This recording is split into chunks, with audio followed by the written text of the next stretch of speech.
जन हमारे पिता तुल्य है। मैं सबसे आग्रह करूंगी 2 मिनट आप मुझे सुन लें, उसके बाद से सभी हम प्रस्थान करेंगे।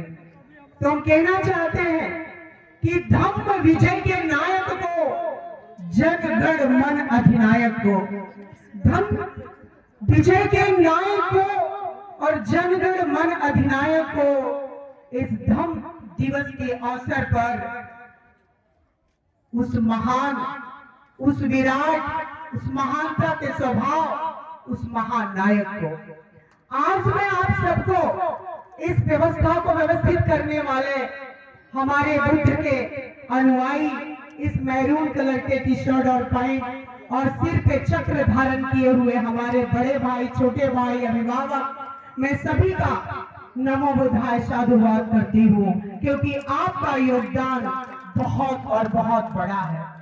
इसलिए आज मैं आप लोग को याद भी दिलाती हूँ, क्योंकि कुछ भी छूटा नहीं है बोलने के लिए। सब हमारे अभिभावक गण, हमारे माननीय नेपाल से चल के आए मुख्य अतिथि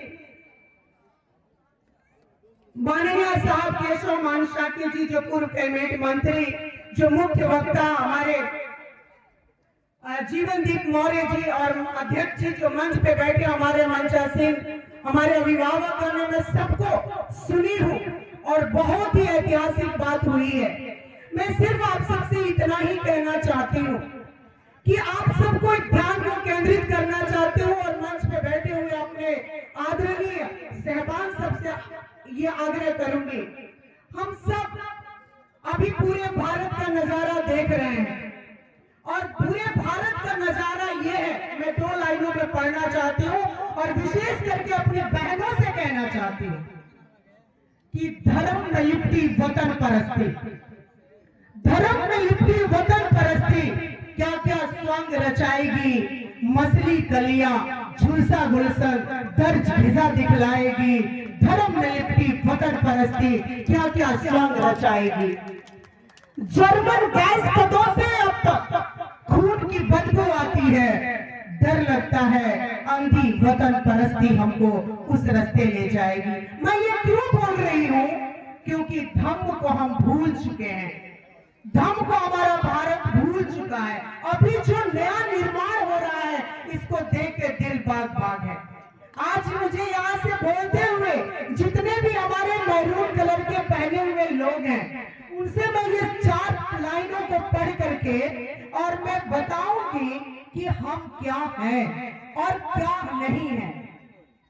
तो मैं ये कहना चाहती हूँ, आप मेरे साथ अपने आप को महसूस करिएगा, जहां मैं शब्द आएगा आप अपने आप को जोड़िएगा। और ये क्या है कि धैर्य हूं मैं, वो शौर्य हूं मैं, धैर्य हूं मैं, वो शौर्य हूं मैं, वंशों का सिरमौर्य हूं मैं, मिटा सका न कोई हमको, अखंड भारत का मौर्य हूं मैं, अखंड भारत का मौर्य हूं मैं। लिख न सका है, लिख न सकेगा, इतिहास में ऐसा कोई पैदा नहीं हुआ है। लिख न सका है, लिख न सकेगा, एक ऐसा एहसास हूं मैं। लिख न सका है, लिख न सकेगा, एक ऐसा एहसास हूं मैं। और भारत के शिलाओं पे उभरा एक ऐसा विश्वास हूं मैं, एक ऐसा विश्वास हूं मैं। हास नहीं, परिहास नहीं मैं, कब तक हमें सताओगे। हास नहीं, परिहास नहीं मैं, कब तक हमें सताओगे। जब भी धरा को खोदोगे बुद्ध अशोक ही पाओगे, जब भी धरा को खोदोगे बुद्ध अशोक ही पाओगे। आगे क्या है, स्वार्थ नहीं निस्वार्थ हूं मैं। आप सब बोल सकते हैं कि स्वार्थ नहीं निस्वार्थ हूं मैं, भावों का भावार्थ हूं मैं। जितने सिकंदर को हराया वही मैं पुरुषार्थ हूं मैं, वही मैं पुरुषार्थ हूं। आज आप वही हैं। आपने कभी वैदिक भारत, बौद्ध भारत, ब्राह्मण हिंदू गुलाम भारत तथा स्वतंत्र भारत के इतिहास को पढ़ा है, जाना है, महसूस किया है और आज आपने अपने लोगों को बताया है कि बौद्ध भारत के वक्त में समानता, स्वतंत्रता, वर्ण जाति विहीन और शोषण विहीन समाज संचालित होता था।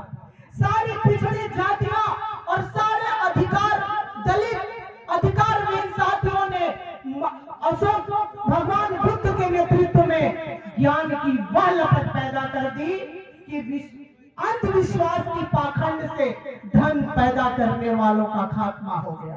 भारत स्वर्ण युग था और उस स्वर्ण युग को हम जब सब स्मरण करते हैं तब तब धर्म को स्मरण करते हैं।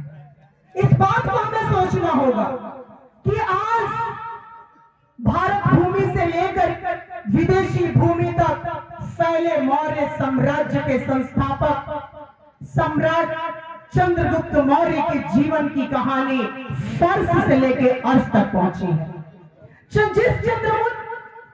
जिस चंद्रगुप्त मौर्य के सामने यूनानी घुटने से देखते थे, आज उसी भारत में भारत की लालनाओं की दुर्दशा भारत में निरंतर हो रही है और हो रही है। कलिंग युद्ध के बाद जब सम्राट अशोक का मन बदला कि तलवार और युद्ध के बल पे लोगों के शासन नहीं परंतु धर्म का मार्ग अपनाया और पूरे विश्व में ज्ञान की लपट पैदा कर दी, लेकिन पाखंडियों ने हार नहीं माना। पाखंडियों ने उस ज्ञान का मुकाबला विश्वासघात से करने का निश्चय कर लिया और आज आप देख रहे हैं कि क्या कुछ नहीं हो रहा है हमारे देश में। इसीलिए आपसे इस बात को कहते हुए महिलाओं का निकलना कितना दुभर हो गया है, हमारी बेटियों का स्कूल जाना कितना दुभर हो गया है, हम यथार्थ को समझें। इसीलिए इस बात को कहती हूँ खुद के लिए, बेटियों के लिए, बहनों के लिए, इस तरह से हमें आप मत देखिए, इस तरह से हमें आप मत देखिए। भाव सूची नहीं हूं मैं बाजार की, इस तरह से मुझे आप मत देखिए। भाव सूची नहीं हूं मैं बाजार की, मेरे हर सांस में एक उपन्यास है। कोई कतरन नहीं हूं मैं अखबार की, कोई कतरन नहीं हूं मैं अखबार की। मूर्तियां पूजना मेरी फितरत नहीं, इस बात को समझिएगा।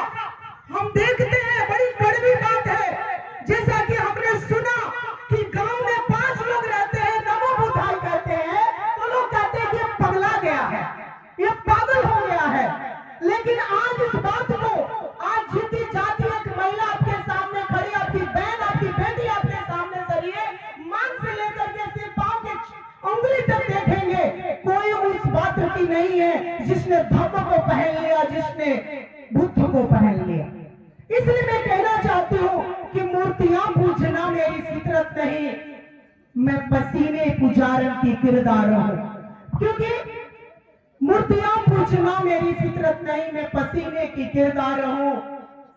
मेरे हर सांस में एक उपन्यास है, कोई कतरन नहीं हूं मैं बाजार की, कोई कतरन नहीं हूं मैं बाजार की। इसलिए सम्राट अशोक ने इस बात को समझा और करुणा, मैत्री, सेवा, दया, न्याय, समर्पण करके अपने आप को लोगों के हृदय में बस गया। ये क्यों हुआ? क्योंकि सेवा, दया, मैत्री, न्याय के बदौलत। और आज हमारा समाज सिर्फ कुशवाहा समाज का बौद्ध धर्म नहीं है, सिर्फ साक्य समाज का बौद्ध धर्म नहीं है, सिर्फ सैनी महतो काची कोयली दादी का बौद्ध धर्म नहीं है, ये पूरे मानव जाति का बौद्ध धर्म है, पूरे मानव जाति का। क्योंकि जब एक बच्चा पैदा होता है तो माँ के पेट में उसके ऊपर टैग नहीं लगा होता है, जो मैन्युफैक्चरिंग किया और जाति का टैग लगा दिया, वो एक मानव पैदा होता है, एक इंसान पैदा होता है। इसलिए ये धर्म जो है समस्त मानव जाति का है। इसलिए कहना चाहती हूँ, भारत एक कौम है, भारत एक कौम है, इसे कबीलों में मत बांटिए। उन लोगों के लिए कहती हूँ जो जाति और धर्म को अपने आप में बांट रखा है कि भारत एक कौम है, इसे कबीलों में मत बांटो। भारत एक सफर है, इसे मीलों में मत बांटो। सागर है जैसा भारत मेला, इसे तालों और झीलों में मत बांटो, इसे तालों और झीलों में मत बांटो। इसीलिए आज जितने भी हमारे जवान लोग यहाँ हैं, जवान बेटियां हैं, जवान हमारे युवा साथी हैं, उनसे कहना चाहती हूँ और विशेषकर से उनसे कहना चाहती हूँ जो आज 50 से ऊपर के हैं। हम सोचते हैं कि बुढ़े हो गए हैं, अब हमसे क्या होने वाला है। आपका अनुभव हमारा मार्गदर्शन करता है, आपका अनुभव हमारा बल है, हमारा संबल है। इसीलिए कहते हैं कि जवानी कोई उम्र की मोहताज नहीं है, जवानी कोई सर्टिफिकेट नहीं है कि हमारी उम्र है तभी ये करेंगे।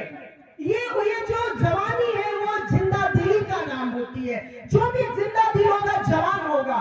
इसलिए मैं सबको उत्साहित करने के लिए कहना चाहती हूँ कि कसम है जवानी की, जागो जवानों।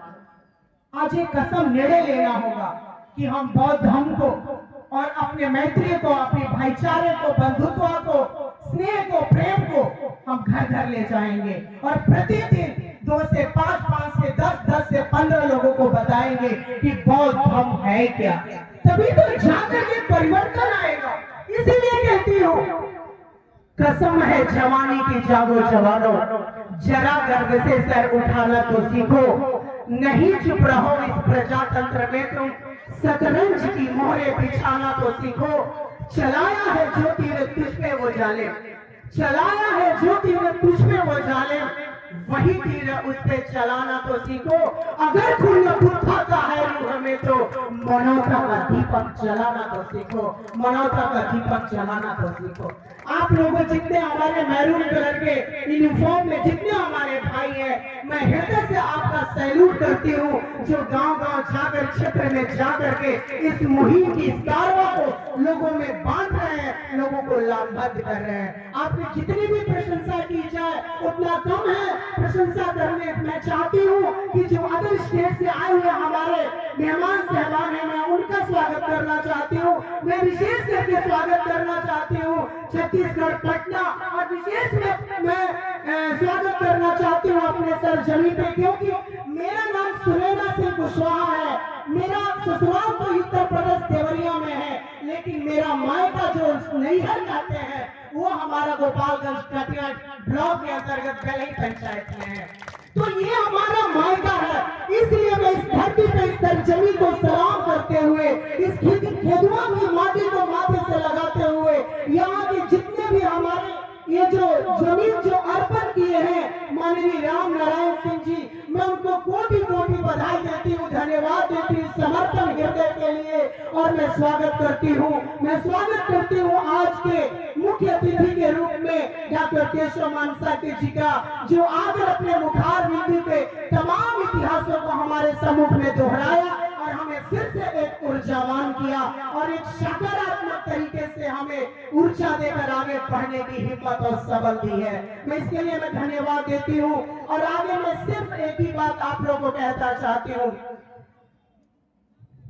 जिंदगी जो है ना, ये किसी और के हाथ में नहीं है, ये जिंदगी खुद अपने हाथ में है। हमको किस लाइन पे चलना है और किस लाइन पे बैठना और किस लाइन पे चलना है। इसीलिए रउरा सबन समीहे कहते हैं कि बौद्ध धर्म पूरे विश्व में चमकने वाला, अपने ही घर में अंधेरा रहने रखे कोई फायदा नहीं है। इसलिए अपने घर का दीपक जलाएंगे तभी ये रोशनी दूसरों के घर में जाएगी। हम बहुतों के घर में हम जाते हैं और देखते हैं, सामने से हाथ मिलाते हैं, नमो बुद्धाय कहते हैं, लेकिन घर में वो सारे पाखंड माने जाते हैं जो हमारे लिए मान्य नहीं है। इसलिए दो नाव पे चढ़ना, और आगे का लाइन में नहीं बोलूंगी, वही होने वाला है। तो मंच एक लाइन पर रहेगा। इसीलिए आप सबसे कहना चाहती हूँ कि आप इस चीज को जितना जल्दी समझ लें, इतना जल्दी ही आप अपने इस धम्म विजय को घर घर हम लेके जा सकते हैं और इस चीज को, कारवां को हम एक दूसरे से मिलकर आगे बढ़ा सकते हैं। इसी के साथ मैं आए हुए सभी आगंतुक, अपने पिता तुल्य नौजवान साथी, हमारी बहनें, बेटियों, आपके लिए मैं एक लाइन बोल लूं, क्योंकि हम बेटी हैं, बहन है, माँ है। इसलिए हमारा, जिसे कि हमारे प्रदेश अध्यक्ष जी ने कहा कि ये सभी माने सभी की जननी है, बिल्कुल सही कहा। और इसीलिए मैं अपनी बहनों को, अपनी बेटियों को उत्साहित करने के लिए बोलना चाहती हूँ कि कोमल है, कमजोर नहीं, कोमल है, कमजोर नहीं, शक्ति का नाम ही नारी है और सबको जीवन देने वाली मौत भी तुझसे हारी है, मौत भी तुझसे हारी है। बहुत हो चुका ये दुख सहना, अब इतिहास बदलना है, नारी को कोई कह ना पाए अबला है बेचारी है, अबला है बेचारी है। हम औरत किसी से कम नहीं है। औरत जैसा कि हम आप लोगों ने बताया कि सावित्रीबाई फुले की वजह से हमें पढ़ने का अधिकार मिला, फातिमा बहन से हमें पढ़ने का अधिकार मिला, तो हम किसकी पूजा करते हैं? आप अपने गांव, क्षेत्र, स्कूल और मोहल्ले में देखिएगा, जिसने सब कुछ किया उसका नाम गिने चुने लोग लेते हैं, लेकिन जिसने कुछ नहीं किया सारा श्रेय वो लेके बैठा है। इसको कौन सुधारेगा? आप और हम मिलकर सुधारेंगे। जब हमारे अंदर पूरी रीति से हम धम्म को पहन लेंगे, मित्रता को पहन लेंगे, सेवा, दया, न्याय को पहन लेंगे। यही तो अच्छे लीडरशिप की पहचान है कि एक अच्छा लीडरशिप कैसा होता है, जिसके अंदर सेवा, दया, न्याय और समाज के प्रति समर्पित हो जाने की पूरी समर्पण हो, वही अच्छा लीडर होता है। और हमारे पास तो चंद्रगुप्त मौर्य से लेके अशोक सम्राट से लेकर के और भी बहुत, ज्योतिबा फूले से लेकर के, और बिहार की सरजमी पे कोई बात होती है और बाबू जगदेव बाबू को याद ना करे, ऐसे लीडरशिप जिसके कुल में हो, जिसके कौम में हो, वो कैसे ऐसे निरंकुश हो सकता है, दर्शनहीन हो सकता है, जिसके पास कोई विजन ना हो, कोई दर्शन ना हो, कोई उद्देश्य ना हो, कोई स्ट्रैटेजी ना हो। इसलिए आप उस कौम से आते हैं जहां लीडरों की भरमार है, जहां लीडरों का समर्पण है, जहां लीडरों का त्याग है, जिसने भारत भूमि को अपने लहू से सींचा है और अपने समर्पण से सींचा है, सद्भावना से सींचा है। इसीलिए आप सैल्यूट के योग्य हैं और देर सही लेकिन दुरुस्त हो रहा है। इसी के लिए मैं बहुत बहुत धन्यवाद देती हूँ, हृदय से धन्यवाद देती हूँ आपकी इस यूनिटी के लिए, इस एकता के लिए, इस कार्यक्रम के लिए, आपके परिश्रम के लिए, आपकी मेहनत के लिए और इतना सुंदर, इतना बेहतरीन इंतजाम के लिए। और आपने जो साहबान, जो हमारे मुख्य अतिथि से लेकर के, विशिष्ट अतिथि से लेकर के, हमारे देवरिया से चलकर आए, हमारे बड़े भाई अफरोज खान से लेकर हमारे साथ चलकर आई बहन सीमा मौर्य जी से लेकर के, इस समर्पण, इस समय के लिए मैं सबको हृदय से धन्यवाद देती हूँ। एक बार फिर से मंच को मैं अभिवादन करते हुए सबको नमो बुद्धाय, साधुवाद, सभी को एक बार करते हुए अपनी वाणी को विराम देती हूँ। जय हिंद, जय भारत, नमो बुद्धाय, जय भीम।